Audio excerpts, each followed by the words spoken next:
దేవరాగం జ్ఞానయోగం వ్యాసపీఠం బహువేదశాస్త్రం బోధామృతహిత శ్రీమన్నారాయణం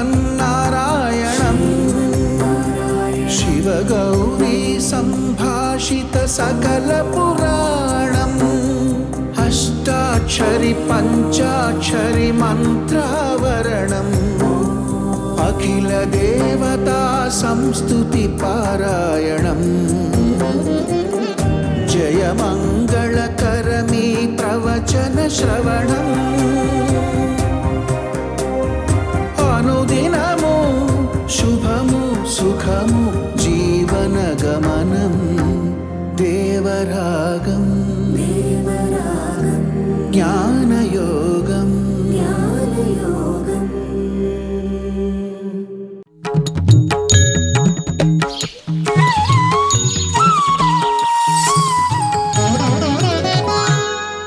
ఆపదామపహర్తారం దాతారం సర్వసంపదాం లోకాభిరామం శ్రీరామం భూయో భూయో నమామ్యహం. జై శ్రీమన్నారాయణ. ప్రియ భగవద్బంధువులారా, భగవద్గీత కర్తవ్యాన్ని ఉపదేశం చేయడం కోసం భగవానుడు చేసినటువంటి ఉపదేశం. ఏ మనిషికైనా ఆయా సమయానికి చేయాల్సినటువంటి పనులని, యోగ్యమైనటువంటి పనులని ఎలా చేయాలో, ఏం చేయాలో, ఎంత చేయాలో చెప్పడం కోసం శ్రీకృష్ణుడు చేసినటువంటి ఒక మహోపదేశం భగవద్గీత. అది ఒక్కొక్కసారి ఎదటవారికి కష్టం కలిగించేది కావచ్చు, సుఖం కలిగించేది కావచ్చు, దుఃఖం కలిగించేది కావచ్చు, అది అక్రమమో అన్యాయమో అని అనిపించవచ్చు. కానీ ఏ సమయానికి ఏ రకంగా మనం ప్రవర్తించాలి, ఎదటవారు చేసిన కృత్యాలకి స్పందించాలి అనేదాన్ని తెలియచెప్పే ఉపదేశ అమృతమే భగవద్గీత. శ్రీరామాయణంలో రామచంద్రుడు చెట్టు చాటు నుంచి వాలిని కొట్టాడు.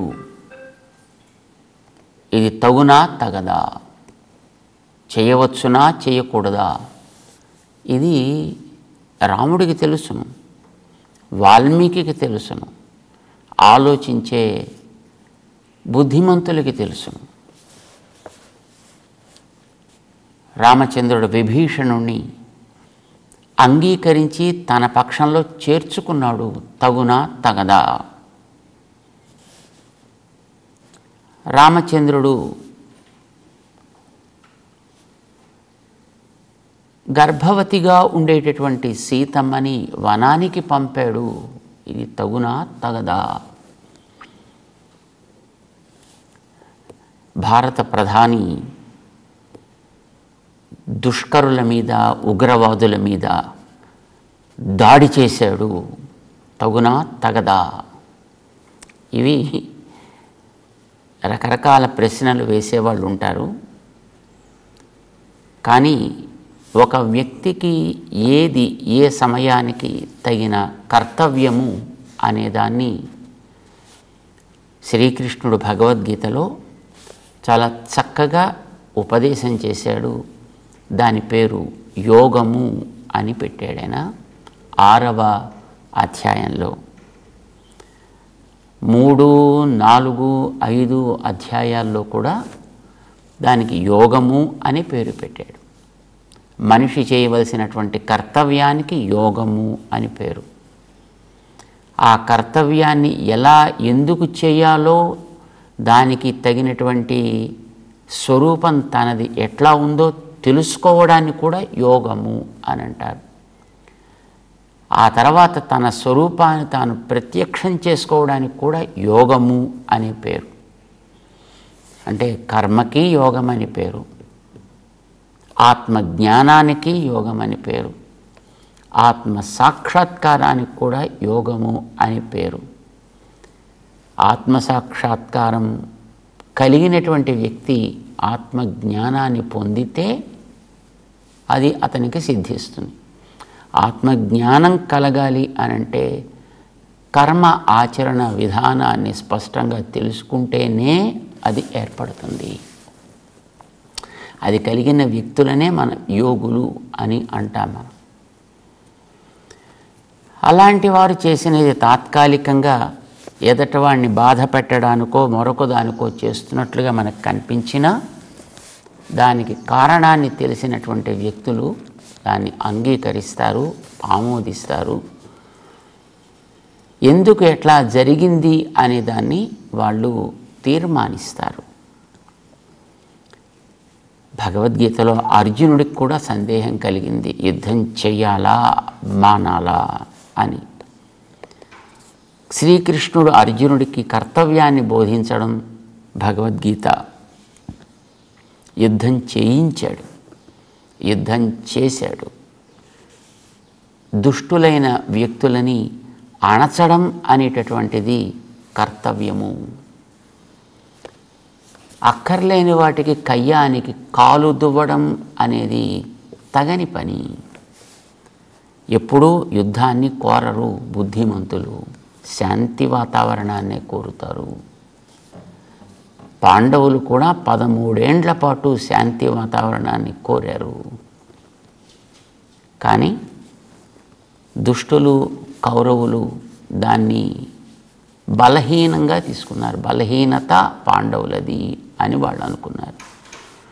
దానివల్లనే తిరిగి మళ్ళీ యుద్ధాన్ని జరపాలి అని కయ్యానికి కాలు దువ్వి మరీ పిలిచారు. భగవంతుడు అర్జునుడికి ఆ వేళ సందేహం కలిగితే ఏమో అనవసరంగా బంధువుల్ని సంహరించడం అవుతుందేమో అని యుద్ధమే తగినది. శాంతి వాతావరణం కోరుకోవడం అనంటే ఎదటి వాడు తన హద్దు మీరి దుష్టుడిగా ఈవలి వ్యక్తిని హింసిస్తుంటే దానిని అంగీకరించడం కాదు సుమా. తగినటువంటి సమాధానాన్ని చెప్పడం కూడా. ఆ సమాధానాన్ని చెప్పడం అనేది స్థిరంగా జరగాలి, గట్టిగా జరగాలి. మళ్ళీ ఇంకొకసారి వాడు నోరెత్తనవసరం లేని స్థితికి తీసుకుని వెళ్ళాలి. ఇది ఆనాడు రాముడు చూపించాడు. ఆనాడు కృష్ణుడు అర్జునుడికి చెప్పి అతని ద్వారా చేయించాడు. అదే ఈనాడు మన భారతదేశం కూడా ఉగ్రవాదులైనటువంటి దుష్టుల విషయంలో చేస్తుంది కూడా. 6వ అధ్యాయం ఈ విషయాన్ని మనకి స్పష్టపరుస్తుంది. శ్రీకృష్ణుడు 6వ అధ్యాయంలో యోగ అభ్యాసాన్ని ఎలా చేయాలి కొన్ని విషయాలు చెప్పాడు. దాంట్లో యోగాభ్యాస విధి యోగీ చతుర్థ యోగ సాధనం. ఈ విషయాలు 6వ అధ్యాయంలో చెప్పాడు అని మనకి చెప్తారు. యోగ అభ్యాసం ఎట్లా చేయాలి, అది చేసేటటువంటి క్రమంలో ఆ సాధకుడిలో కలిగేటటువంటి పరిపాక దశలు ఎట్లా ఉంటాయి, ఓ 4 దశల్ని చూపించారు. దానికి చేయాల్సినటువంటి సాధనం ఏమిటి, మొదట అభ్యాసాన్ని చెప్పాడు. ఆ అభ్యాసంతో పాటు ఉండాల్సినటువంటి సాధనం ఏమిటి తర్వాత చెప్తున్నాడు. దాని తర్వాత చేసిన దానివల్ల కలిగే ఫలితం ఏమిటి, ఇది 6వ అధ్యాయంలో చెప్పాడు అని మనకు తెలుస్తోంది.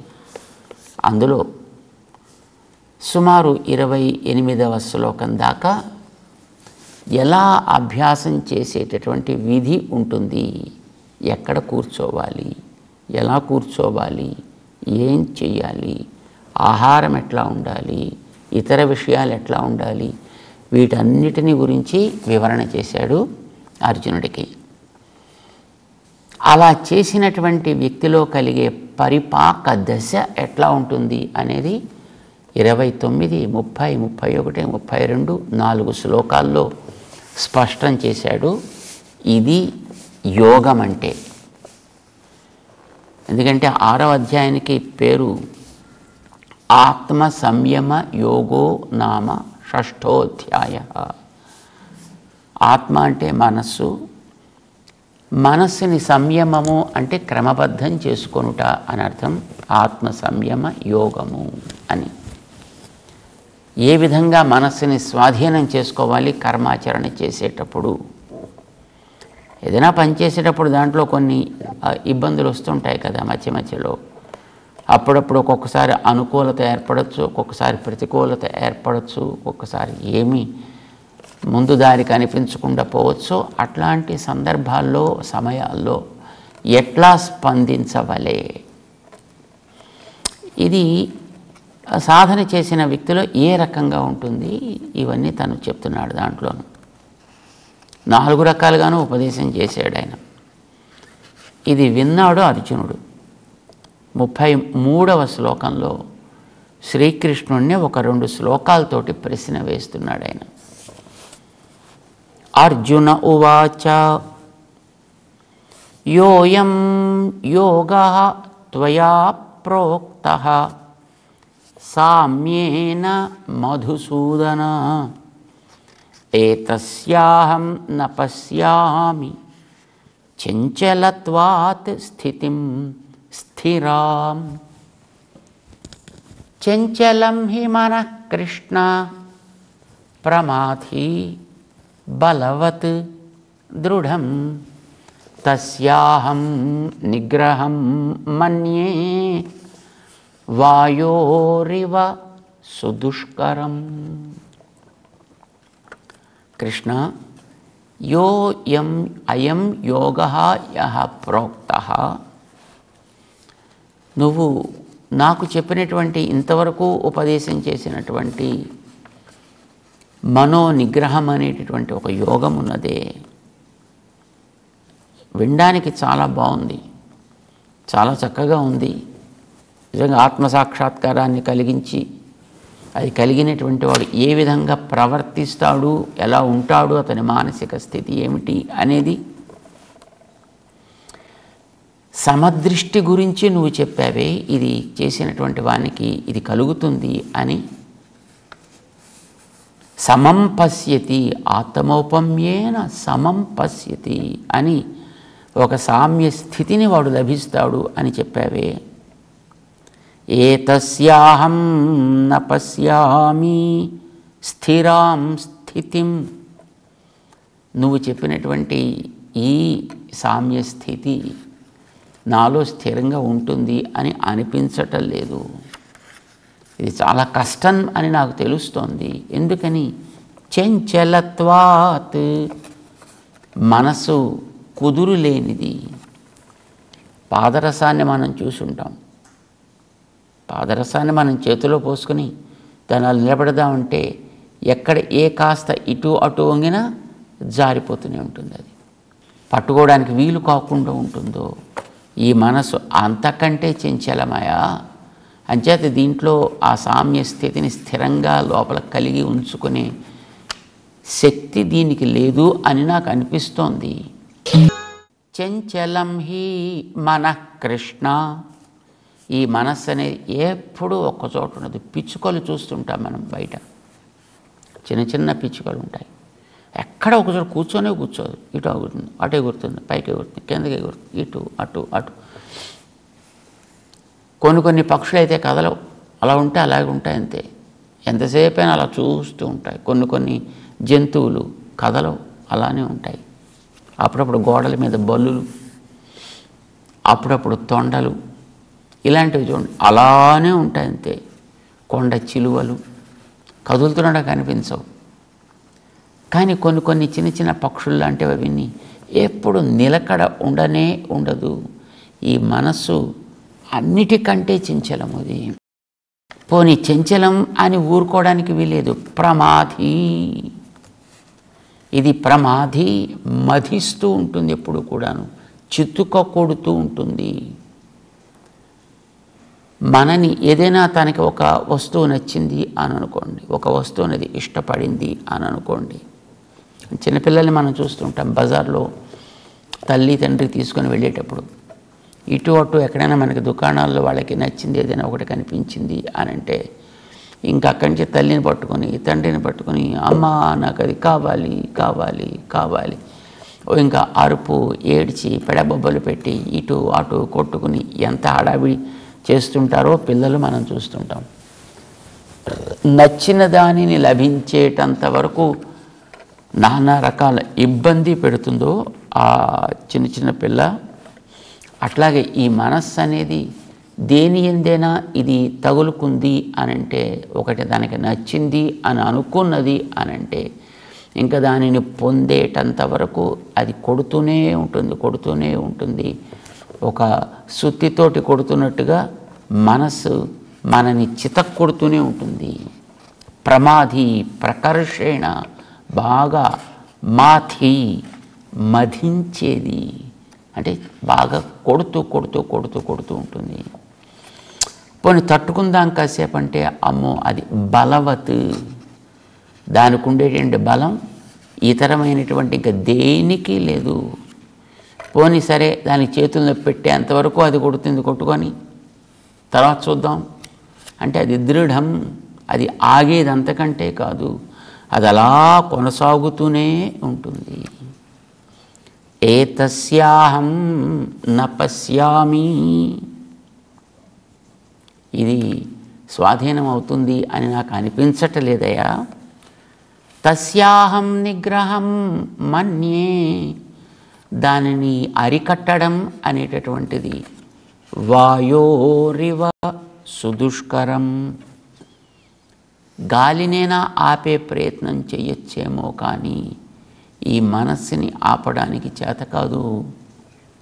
గాలి కనిపిస్తుంది, కనీసం ఒక వస్త్రాన్ని పెట్టో, ఒక గోడని కట్టో, మరొకటి ఏదైనా అడ్డు పెట్టో గాలిని ఆపే ప్రయత్నం చేయొచ్చు ఏమో కానీ ఈ మనస్సుని ఆపడం మాత్రం సాధ్యం కానే కాదయ్యా.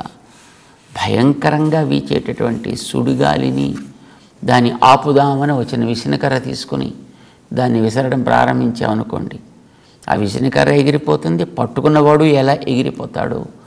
ఈ మనస్సు కూడా సుడిగుండం కంటే కూడా, సుడిగాలి కంటే కూడా అతి తీవ్రమైనటువంటి ఒత్తిడిని కలిగించేది సుమా.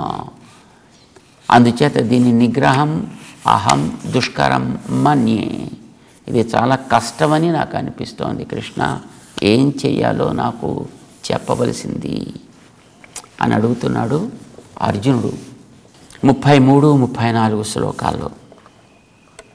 ఇంతవరకు చెప్పినటువంటి యోగం ఏదుందో సామ్యేన, నువ్వు నాకు సమతాన్ని ఆచరించమని చెప్పావే అది చాలా కష్టం అని అనిపిస్తోంది నాకు అని అన్నాడు ఆయన. ఏమిటి ఇంతవరకు కృష్ణుడు చెప్పింది? అభ్యాసం చేసినటువంటి యోగి మనస్సు పరిపాకం చెందుతూ ఉంటే 4 దశలుగా వికసిస్తూ ఉంటాడు, ఇది చెప్పాడు ఆయన. అది 29, 30, 37, 32 4 శ్లోకాల్లోనూ చెప్పాడు ఆయన. ఒకదాని తర్వాత దశ మరొకటి, దాని తర్వాతది ఒకటి, దాని తర్వాతది ఒకటి, అట్లా చెప్పాడు ఆయన. అందులో మొట్టమొదట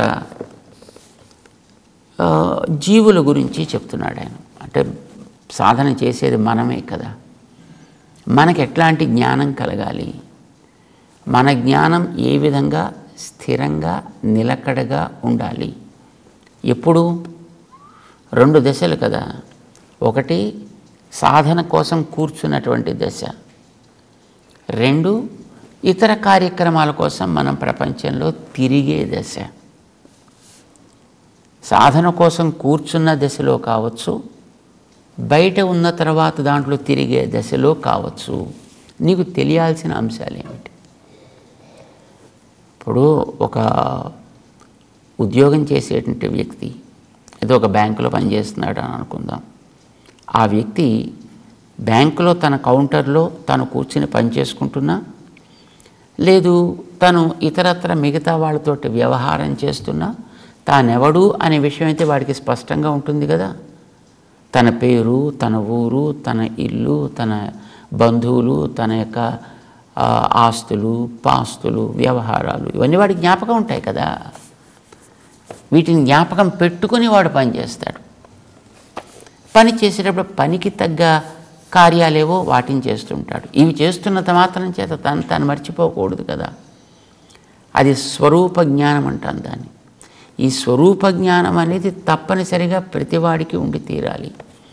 అయితే సామాన్యంగా మనకి స్వరూప జ్ఞానం అంటే మన శరీరం, నేను పురుషుణ్ణి లేక నేను స్త్రీని, నా రంగిది, నా వయస్సుది, నా పొడుగింత, నా బరువింత, నా చదువింత, నా ఆస్తి, నా పాస్తి, ఇది స్వరూప జ్ఞానం అని మనం అనుకుంటాం. కానీ ఇది శరీరానికి ఉండే లక్షణం అంతే. కానీ శరీరంలో మనం ఉన్నాం నిజానికి కదా. అందుచేత మనని గురించి కూడా మనకి తెలియాలి కదా. శరీరాన్ని గురించి తెలియడం నువ్వు బయట ఉండేటువంటి వారితో వ్యవహరించడానికి, కానీ నీ గురించి తెలియడం అనేటటువంటిది కర్మ ఆచరణ గురించి తెలియడానికి. ఆత్మస్వరూప జ్ఞానము అని అంటాను దాన్ని. శారీరక స్వరూప జ్ఞానం కాదు, ఆత్మస్వరూప జ్ఞానం కలగాలి. ఇది కలిగిన వాడి దశ ఎట్లా ఉంటుంది? ఇది 4 దశలుగా చెబుతూ అందులో మొట్టమొదటి 29వ శ్లోకంలో సర్వభూతస్థం ఆత్మానం సర్వభూతాని చ ఆత్మని. సర్వభూతస్థం మనకి చుట్టూ కనిపించేటటువంటి ఏ వస్తువులు ఉన్నాయో సంచరించేవి, స్థావరాలు కావచ్చు, జంగమాలు కావచ్చు, అంటే ప్రాణం ఉండి కదులుతూ ఉండేవి, ప్రాణం ఉండి కదలకుండా ఉండేవి, సంచరించేవి, సంచరించనివి ఏ వస్తువులని వీటన్నిటికీ కూడా భూతములు అని కదా పేరు. సో ఈ భూతములని వేటిని చూసినా సర్వభూతస్థం ఆత్మానం, అందులో జీవుడు అనేవాడు ఒకడు ఉన్నాడు. ప్రతి దాంట్లోనూ జీవుడు ఉన్నాడు. ఆ జీవుడు జ్ఞానం కలిగే ఉంటాడు ఎప్పుడు కూడా. వాడికి జ్ఞానాన్ని ఎవరు ఇవ్వాల్సిన అవసరం లేదు. వాడి జ్ఞానాన్ని ఎక్కడి నుంచో సంపాదించుకోవాల్సిన అవసరం లేదు. వాడికి జ్ఞానం బయట నుంచి ఎక్కడి నుంచో పట్టుకొచ్చి కాస్త ఇంజెక్ట్ చేయాల్సిన అవసరం లేదు. జ్ఞానం వాడికి ఎప్పుడు ఉంటుంది. కానీ ఆ పైన ఉండేటటువంటి ఆ భూత శరీరాలు ఉంటాయి. అది మనిష, జంతువా, రాయ, చెట్ట, పక్ష, ఏ రకమైన శరీరం ఏర్పడిందో ఆ శరీర నిర్మాణాన్ని బట్టి ఆ లోపలుండి వీడికి యొక్క జ్ఞానం అది వికసిస్తూ ఉంటుంది, బయటికి ప్రకాశిస్తూ ఉంటుంది. రాయి రప్ప లాంటి శరీరం అయితే జ్ఞానం బయటికి రాదు. చెట్టు లాంటిదైతే వాడికి కదలిక లేకుండా ఒకచోట ఉండి వికసిస్తుంది. కదిలే వాటిల్లో కదలడానికి తగ్గట్టుగా ఆ జ్ఞానం వికసిస్తుంది. కానీ జ్ఞానం అయితే ఉంటుంది. సర్వభూతాని చ ఆత్మని, ఈ సకల భూతాలు ఏ విధంగా అయితే ఒక దేహాన్ని ఒక ఆత్మని కలిగి ఉన్నాయో అలాగే నేను కూడా ఈ పైన కనిపించే శరీరానికి లోపల ఉన్నా. నేను అట్లాంటి వాడినే, నాకు జ్ఞానం ఉన్నది. శరీరపు యోగ్యతని బట్టి నా జ్ఞానం ప్రకాశిస్తోంది. జ్ఞానం ఉండడంలో జీవులందరూ సమానమే. జీవులందరికీ ఉండేటటువంటి అనుభవం కూడా సహజంగా అనుకూలంగా ఉండే అనుభవమే. అది ఆనందదాయకంగా ఉండే అనుభవమే. అయితే పైనుండే శరీరాల ప్రసరణని బట్టి ఆ ఆనందంలో మార్పులు వస్తాయి. ఒక్కొక్కసారి అది దుఃఖం కింద రావచ్చును. జ్ఞానం అసలు ఒక్కొక్కసారి వికాసానికి అవకాశం లేకుండా లోపల ఈమిడిపోయి ఉండవచ్చు.